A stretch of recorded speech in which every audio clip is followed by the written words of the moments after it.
os que cobravam as didraqumas. Diga, didraqumas.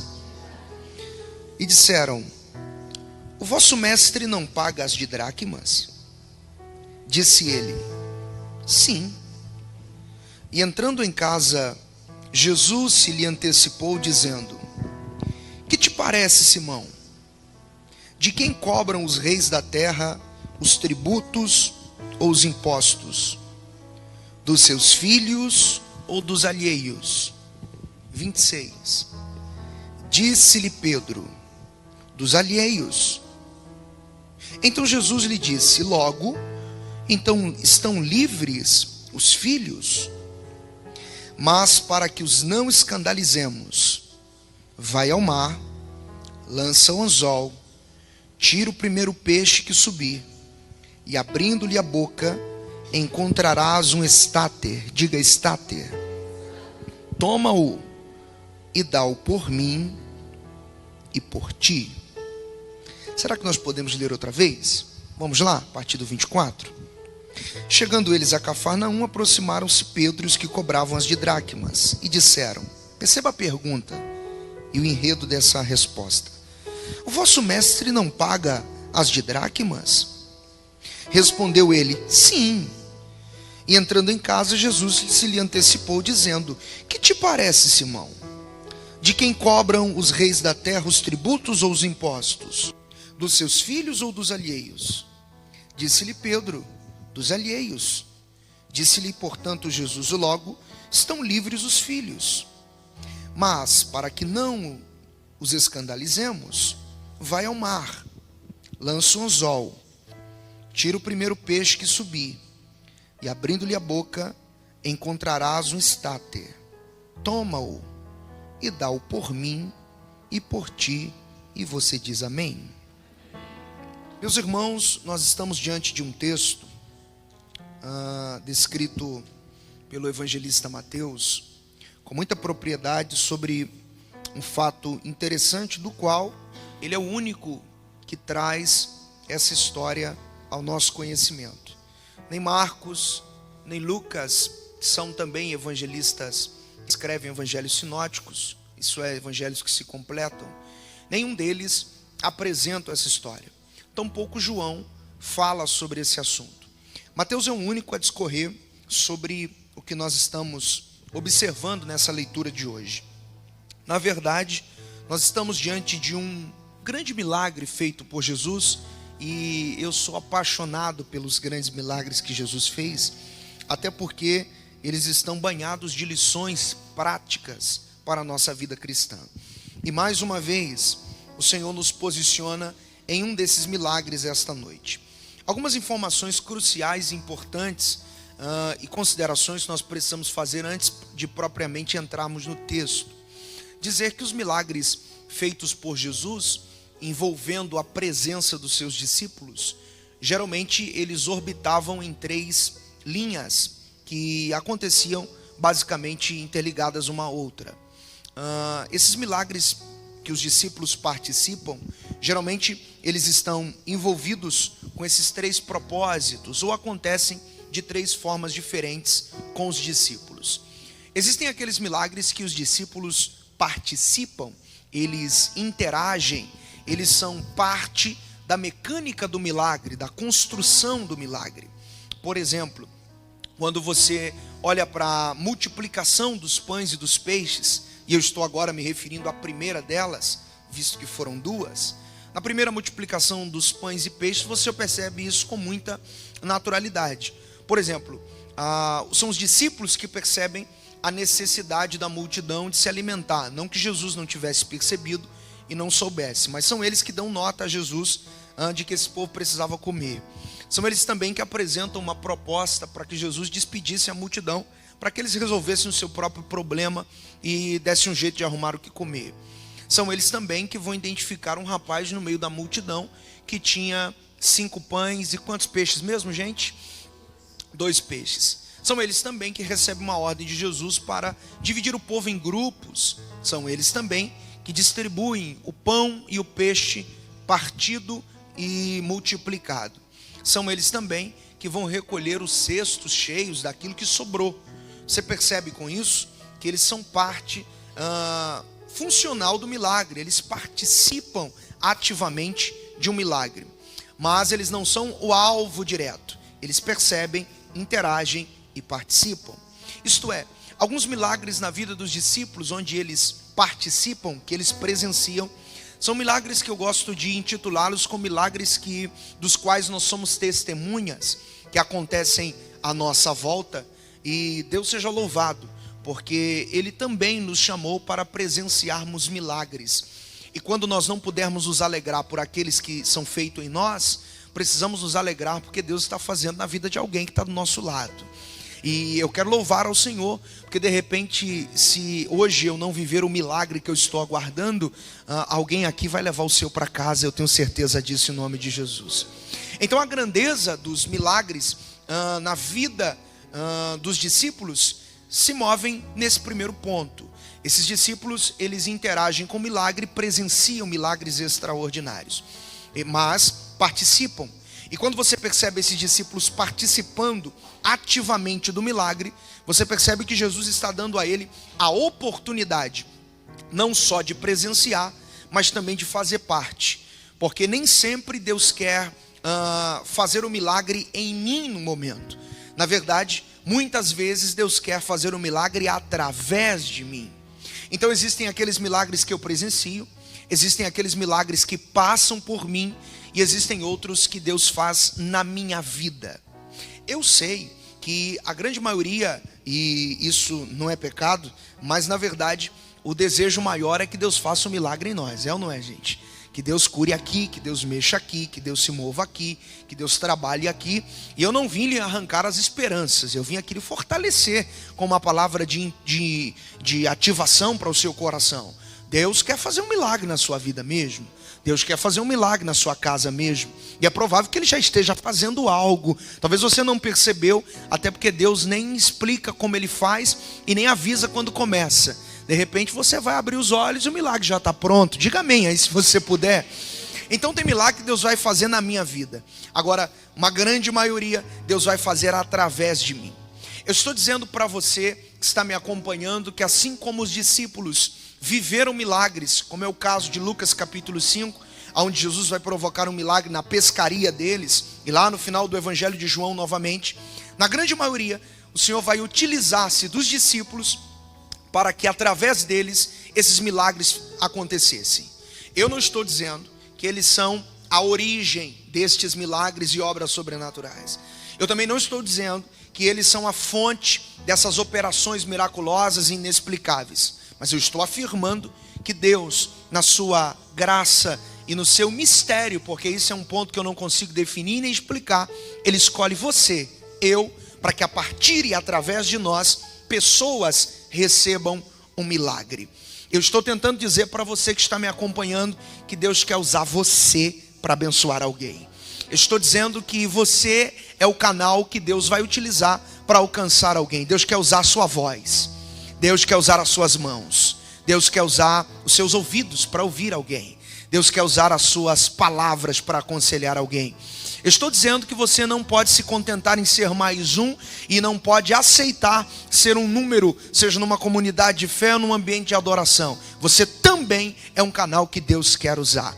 E acredite, Deus não precisa deslocar um profeta de uma outra nação para abençoar a sua casa. Deus já tem você lá dentro. E se Deus tem você, você pode ser o canal. Diga aleluia aí se você tiver coragem. É bom isso e entender isso, porque tem milagres que Deus faz à minha volta. Estes são os milagres que eu testemunho, eu vejo Deus fazendo na vida de alguém. E qual a minha função e a minha tarefa nisso? Me alegrar com Ele. Existem outros que são os milagres que Deus fará através de mim. Eu serei o canal de Deus para isso. Outros, porém, Deus fará na minha própria vida. Na minha própria vida.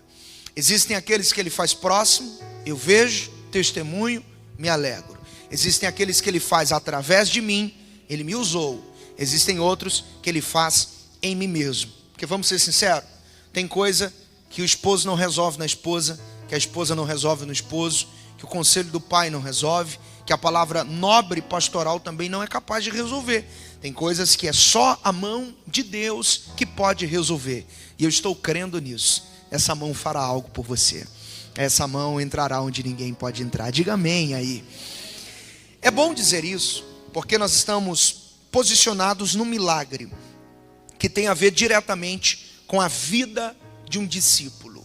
Em especial, Simão. Jesus vai se mover entre esses dois nomes que ele recebe. No versículo de número 25, Jesus o chama de Simão. No versículo 26, o evangelista o chama de Pedro. Mas esse não é o caso. A grande verdade é que nós estamos diante de uma resposta que precisa ser dada o mais rápido possível. E Pedro, no capítulo de número 17, do 24 a seguir, é uma dessas figuras centralizadas no assunto. Olhe para cá e vamos começar aqui. O versículo de número 24, ele já começa com uma proposta de um território onde Jesus está chegando. E o texto começa dizendo: chegando eles a Cafarnaum. Bom, Jesus não está sozinho, ele está com seus discípulos. A ideia de Jesus chegar em Cafarnaum vale dar algumas notas sobre isso. A primeira delas é que Jesus concentrou a maior parte do seu ministério nessa região da Galileia, em especial em Cafarnaum. Aqueles que ousam dizer, alguns comentaristas ousam afirmar, que Jesus fez de Cafarnaum a base central do seu ministério, de onde ele regressava de todas as grandes viagens e de todas as suas grandes empreitadas. Mais ou menos assim, Jesus decidia fazer uma viagem até os limites de Samaria, de Tiro e Sidom, a territórios mais distantes. E para onde é que Jesus voltava? Cafarnaum. Você pode perceber que uma grande quantidade de operações de milagres, libertação, ensino de Jesus acontecem exatamente nessa base ministerial que eu estou chamando hoje Cafarnaum. Por exemplo, as primeiras experiências de libertação de Jesus expulsando demônios nos evangelhos acontecem na sinagoga de onde? De Cafarnaum, nas ruas de Cafarnaum, naquele território. Por exemplo, Jesus foi curar a sogra de Pedro. E aonde é que Jesus estava para fazer essa cura? Cafarnaum. Por exemplo, Jesus vai fazer um milagre na vida de um homem que é paralítico. Capítulo 2 de Marcos, você conhece esse texto de cor e salteado. O homem quer chegar até Jesus, mas não pode. 4 amigos decidem levá-lo. Quando chega lá, a casa está cheia, não dá para entrar. Eles observam uma outra possibilidade, sobem até o telhado, removem algumas telhas, um vácuo que dê para o paralítico passar junto da cama, visto que a cama não é o que nós temos hoje, mas a cama seria uma espécie de um edredom, de um lençol bem grande, grosso, aonde ele passava a sua vida. Eles descem aquele homem do telhado, o colocam na frente de Jesus. Jesus diz: filhos, estão perdoados seus pecados. Alguém vai tentar pensar uma coisa contrária a Cristo? Jesus reafirma isso, dizendo para que vocês saibam que eu tenho poder. Filho, levanta, toma sua cama, vai para sua casa. E ele sai curado daquele lugar. Onde foi que Jesus fez esse milagre? Cafarnaum. Jesus concentrou a grande parte do seu ministério nessa região, Cafarnaum. É um território onde você vai encontrar Jesus vez por outra, ou entrando ou saindo, ou então funcionando como um ambiente onde ele ensina pessoas. Na verdade, Cafarnaum não é só a base de milagres, mas Cafarnaum também é uma base onde Jesus se utiliza para a pregação do evangelho. Nesse milagre que eu acabei de citar, do paralítico que é curado, a expressão máxima ali nem é a cura desse homem, mas é o texto dizendo que Jesus utilizou-se de uma casa para pregar a palavra de Deus. Então Cafarnaum é uma base ministerial onde Jesus concentra grande parte do seu ministério, onde ele expõe as escrituras, onde ele prega, onde ele faz milagres. Então chegar em Cafarnaum não é uma novidade. Jesus não está indo num território diferente do que ele vai. Jesus está indo num território onde ele sempre está. Então estar em Cafarnaum não é estar numa nova cidade, é estar na cidade de sempre. Chegando nesse território, muito provavelmente ele está voltando de algo. E se você avalia o contexto, você vai ver que o texto anterior a esse é a cura do lunático. E antes da cura do lunático, você tem Jesus em cima de uma das montanhas chamada Tabor. No Monte Tabor é onde ele vai transfigurar-se, onde ele vai brilhar como o sol. E os discípulos terão uma experiência, pelo menos 3 deles, Pedro, Tiago e João, e vislumbrarão, terão uma contemplação de 2 ícones da lei, Moisés e Elias, que vão aparecer diante deles, e eles vão ficar embasbacados. E Pedro, o grande afoito da história, porque esse capítulo 17 é o capítulo em que mais expõe esse Pedro afoito de todo, esse homem que não para pensar e simplesmente fala, E é lá na transfiguração que ele vai dizer: não, vamos fazer aqui 3 tendas, uma para Moisés, outra para Elias e outra para Jesus. E uma pérola interessante dessa proposta de Pedro é que Pedro está querendo colocar Moisés, Elias e Jesus no mesmo patamar. É uma tenda igual para cada um.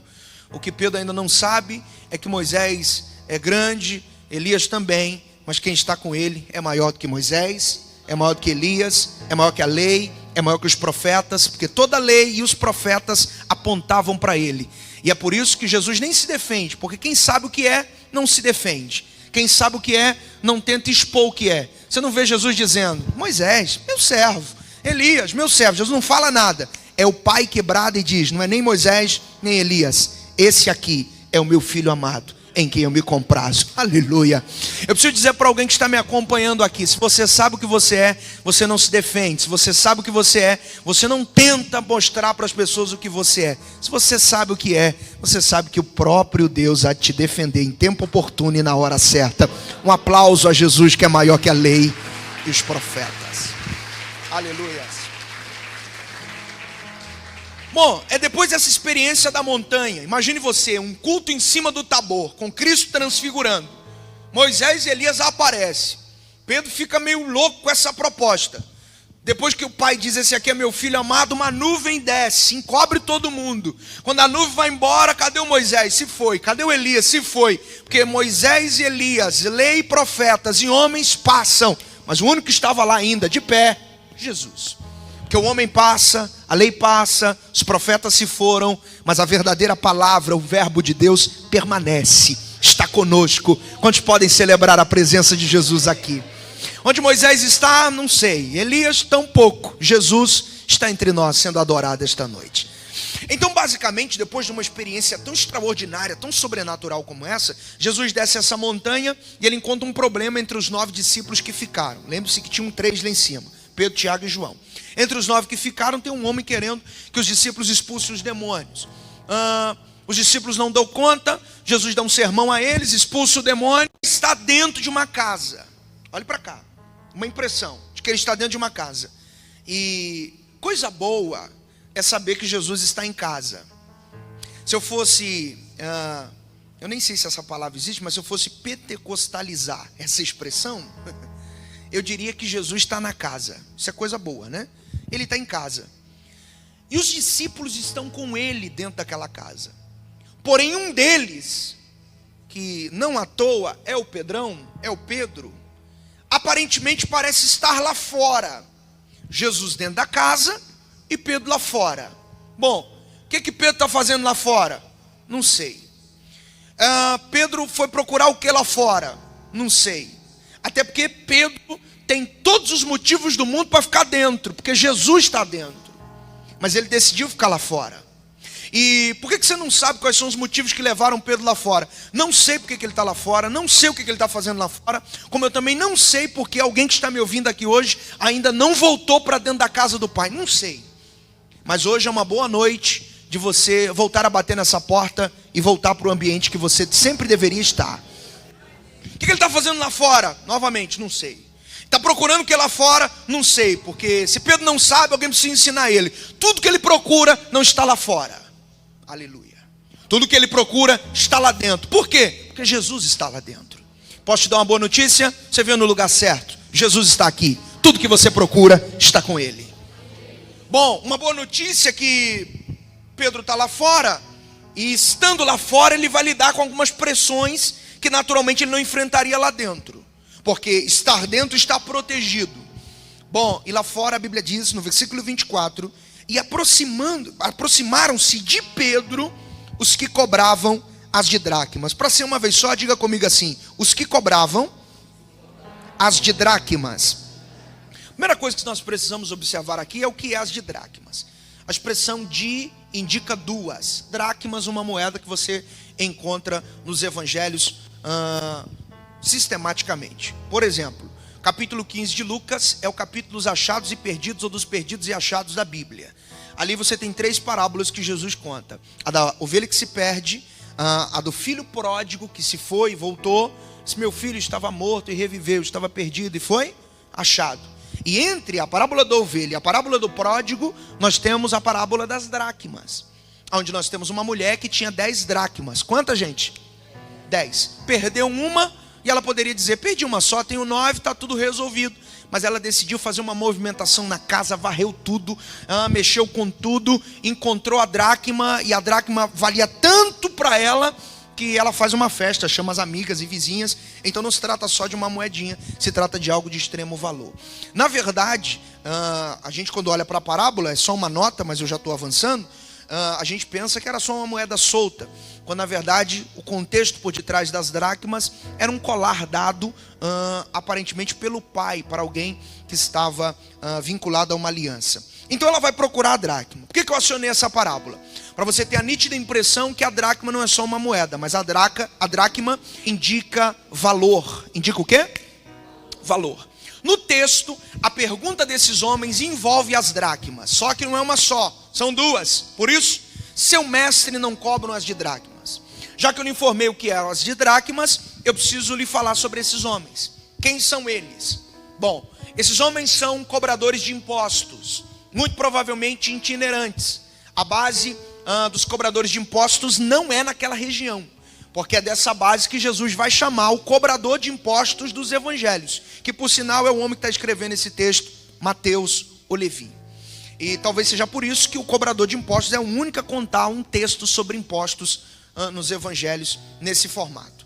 Então os cobradores de impostos desse texto são provavelmente cobradores itinerantes, que vivem de um lado para o outro, de cidade em cidade, aldeia em aldeia, cobrando estes impostos. Que tipo de impostos eles cobram? Segundo o texto chama de dracmas. Esse imposto aqui também foi chamado no livro do Êxodo, capítulo de número 30, de imposto do meio ciclo. Ele era destinado para o templo e para a sua manutenção. E ele não abolia o dízimo, mas esse imposto era recolhido entre todos os judeus.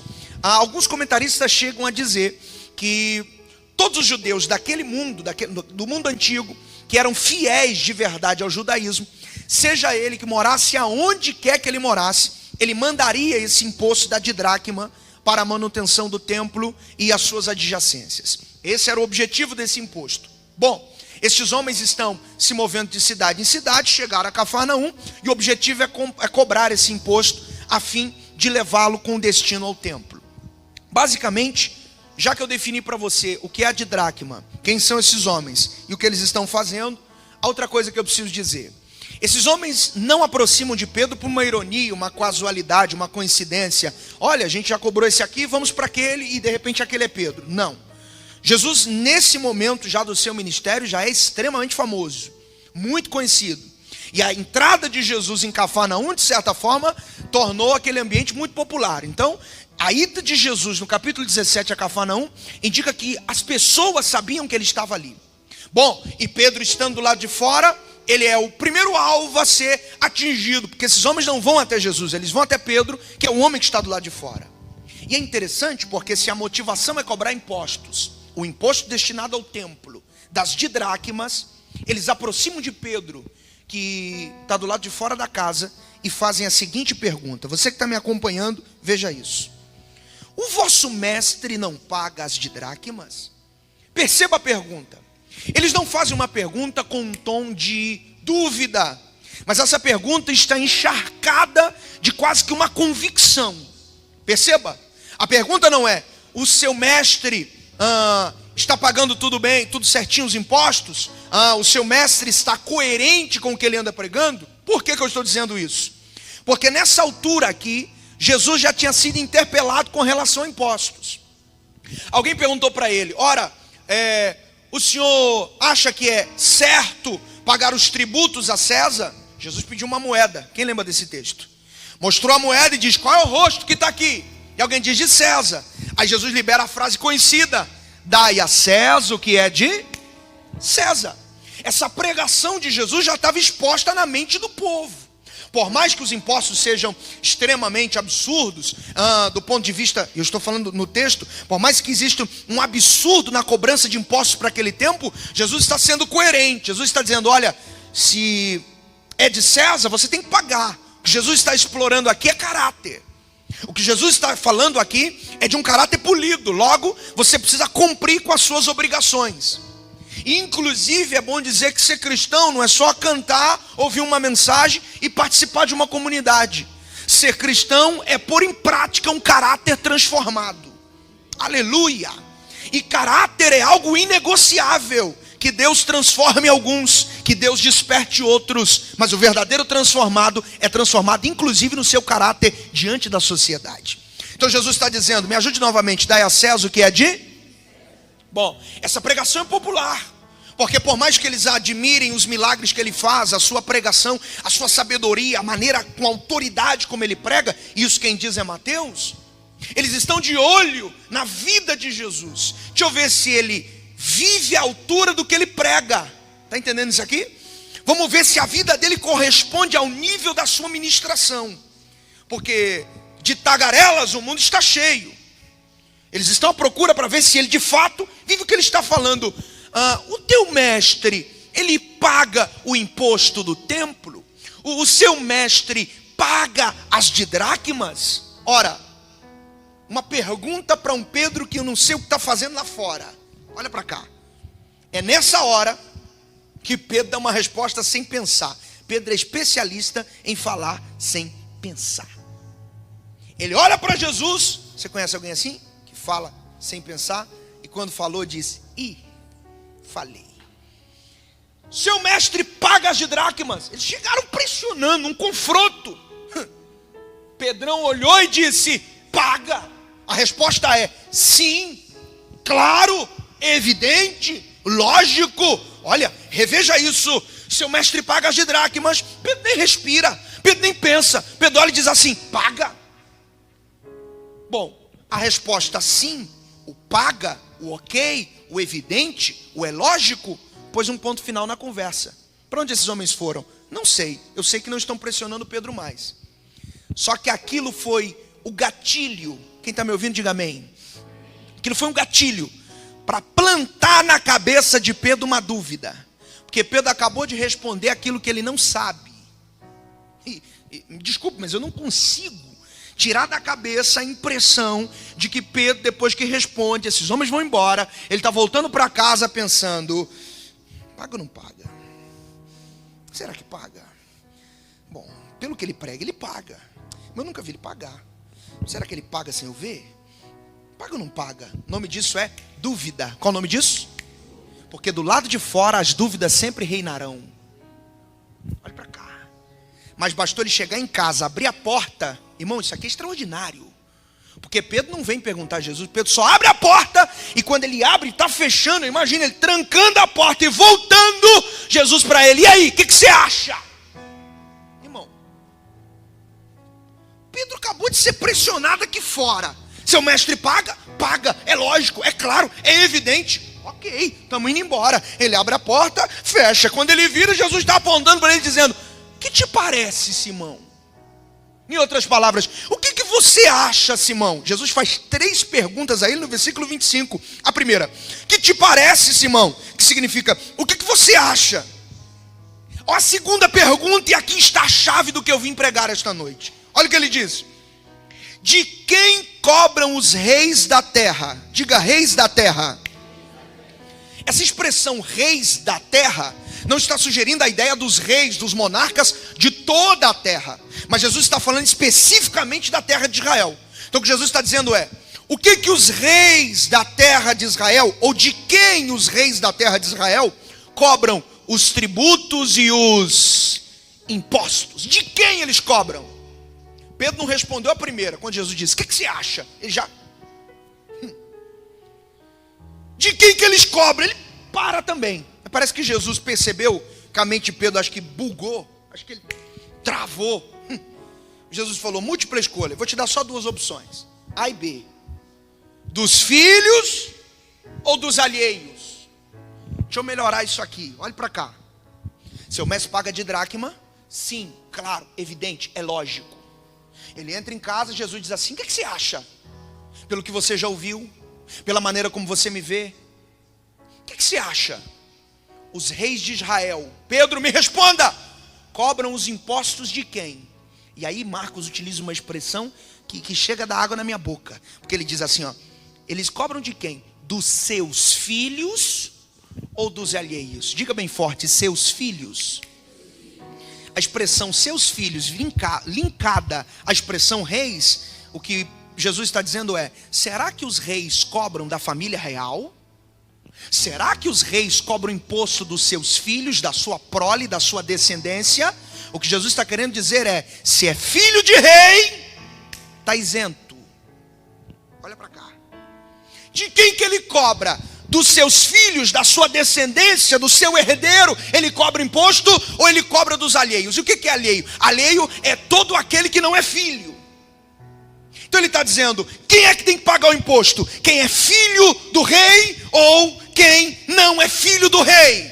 Pedro olhou e respondeu, versículo 26, e disse Pedro, dos alheios, dos outros. Em outras palavras, você que está me acompanhando, quem paga imposto é quem não é filho. E o que é o imposto? O imposto é uma dívida que precisa ser paga. Aí Jesus olha para ele e diz assim, versículo 26, e disse-lhe Jesus, bem forte para ser uma vez só, vamos juntos, logo estão livres os filhos. Vamos juntos? Logo, essa aqui é atualizada, né? Tá, vamos de novo? Logo são isentos. Ora, Jesus está dizendo algumas coisas. Primeiro, Jesus está dizendo, olha, se é filho e descendente da família real, o rei não cobra, ele está isento, não paga. Agora, se não for da filiação real, se não for filho do rei, se não for descendente do homem da coroa, está devendo, tem que pagar. É nessa hora que Pedro, e eu queria que isso acontecesse na sua cabeça hoje. Por quê? Porque o homem está dizendo, ele paga ou não paga? Paga. Não paga ou não paga? Eu nunca vi ele pagando. O que você acha? De quem cobra? Dos filhos ou dos alheios? Dos alheios. Pedro deve ter se lembrado do que eu preciso lhe mostrar agora. Se os filhos estão isentos e se são os alheios que pagam, Pedro deve ter se lembrado dos milagres. Deixa eu citar alguns. Primeiro, um cego na beira do caminho. Olha para cá. Ele está dizendo assim, Jesus, filho de Davi era o quê? Davi era o quê? Bem forte, Davi era o quê? Opa!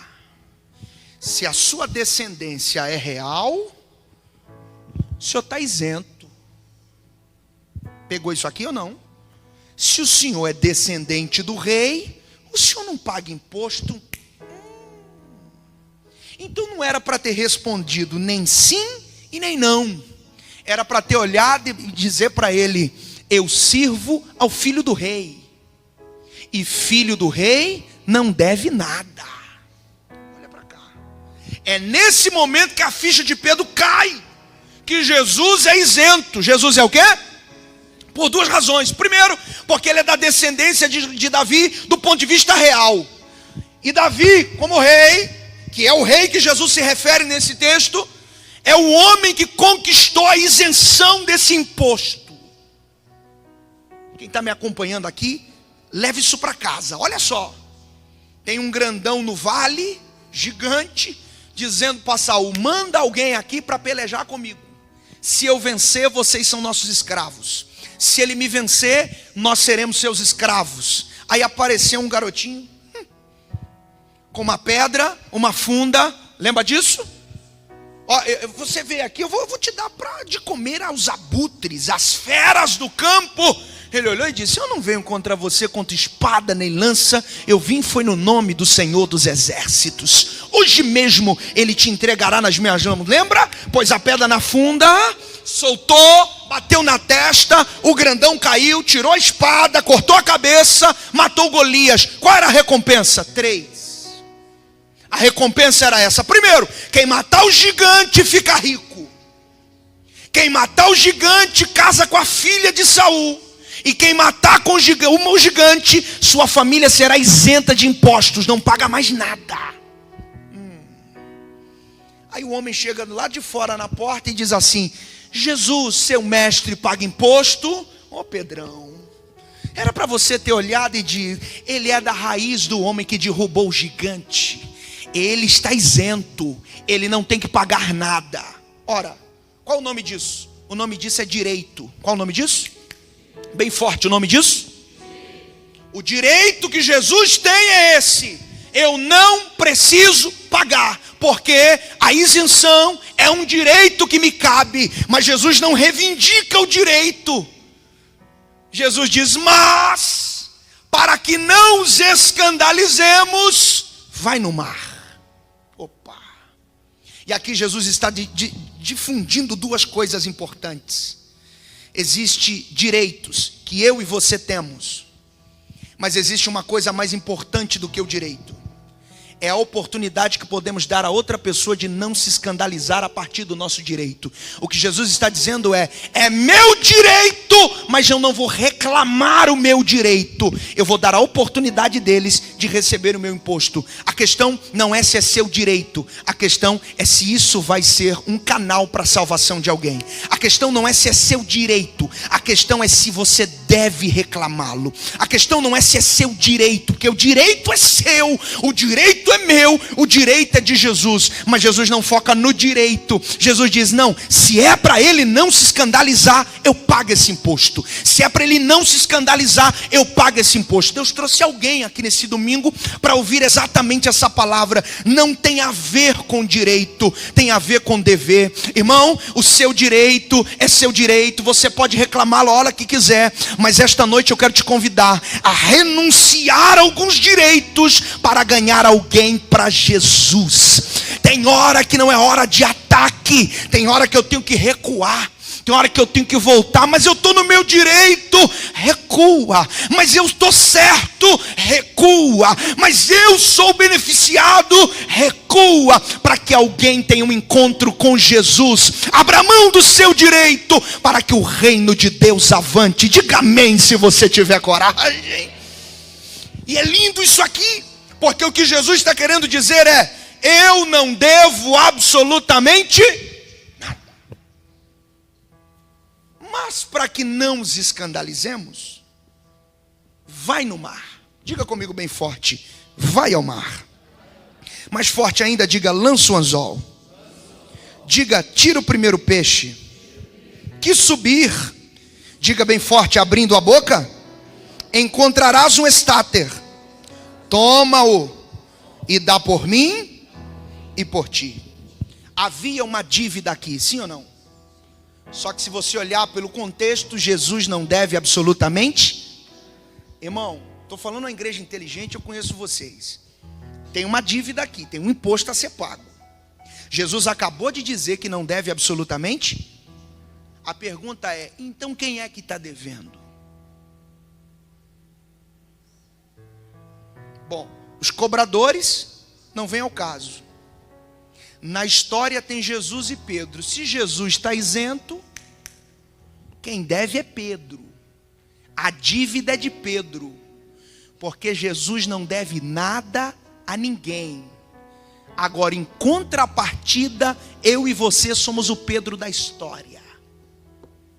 Porque assim como Pedro tinha uma dívida, eu e você também tínhamos. Olha para cá. E a nossa dívida era alta.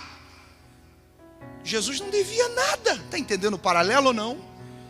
Mas é exatamente nisso que ele se manifesta. Ele não deve, mas pagou.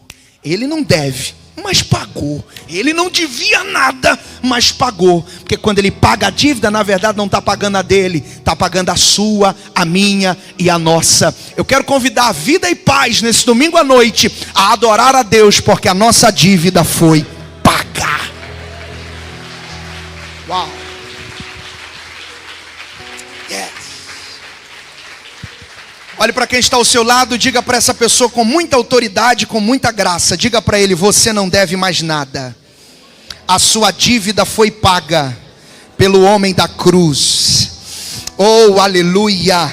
E eu quero ler com você, ler Colossenses capítulo 2:13. Olha o que está escrito: e quando vocês estavam mortos nos pecados, na incircuncisão da vossa carne, ele vos vivificou juntamente com ele, perdoando as vossas ofensas. Olha o 14, que coisa extraordinária: havendo riscado a cédula que era contra nós, nas suas ordenanças, a qual de alguma maneira nos era contrária, atirou do meio de nós e a cravou na cruz, despojando os principados e as potestades, os expôs publicamente, e sobre eles triunfou em si mesmo.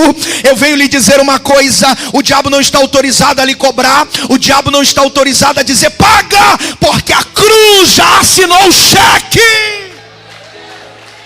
Aleluia! Seu evangelho da graça. Oh, eu quero ver o diabo te acusar depois disso, porque Romanos capítulo 8, versículo 31 diz: que diremos, pois, a estas coisas? Deus é por nós, quem será contra nós? Aquele que nem mesmo seu próprio filho poupou, antes entregou por todos nós, como não nos dará também todas as coisas? Isso aqui é para deixar o diabo maluco. Quem intentará acusação contra os escolhidos de Deus? É Deus quem os justifica. Quem os condenará? Pois é Cristo que morreu, ressuscitou dentre os mortos, está à direita de Deus, intercede por nós. Quem nos separará do amor de Cristo? A tribulação, a angústia, a perseguição, a fome, a nudez, o perigo ou a espada? Mas em todas essas coisas somos mais do que vencedores por aquele que nos amou. Um aplauso ao Deus que quitou a nossa dívida. Aleluia. Oh, Ramachere Maramácia. Oh, aleluias. Diga comigo bem forte: eu não devo mais nada. Termina aqui. Fica de pé, por favor. Então quer dizer que Jesus não deve nada. Quem devia mesmo era a gente. Aí ele diz assim: faz um favor para mim, vai no mar. E o que eu faço? Quando você chegar lá, joga o anzol. Joga o? E o primeiro peixe que subir, abre a boca dele, e vai ter um estáter lá dentro. Qual o nome da moeda, gente? O estáter. O estáter equivalia a 4 dracmas. Lembra qual era o preço do imposto? De dracmas. O imposto era 2. Aí Jesus diz: quando você pegar o estáter, faz uma coisa, olha para mim, e eu termino. Paga por mim e por ti. Jesus não disse paga por ti e por mim. Jesus disse paga por mim e paga por ti. O que Jesus está dizendo? A sua dívida será quitada a partir do meu pagamento primeiro. Eu pago e você não deve. Eu pago e você não deve. Quem levou o dinheiro? Pedro. Quem entregou para o cobrador? Pedro. Mas quem era o dono da moeda? Jesus. O preço já foi pago. Nós estamos terminando um ciclo, como o pastor César disse aqui. Estamos entrando na década 2020. Acredite nisso. O diabo não deixou de ser diabo e continua nos acusando, tentando nos impedir de alcançar e de lograr êxito naquilo que sonhamos e na presença do Senhor. Mas eu venho lhe dizer aqui esta noite: se 2019 você não conseguiu comprar a casa que você queria, não conseguiu andar no carro que você queria, não conseguiu ganhar o dinheiro que você queria, pode não ser um objetivo alcançado do ponto de vista material, mas eu tenho uma bela notícia para te dar: você é salvo. Sua alma está garantida em Cristo.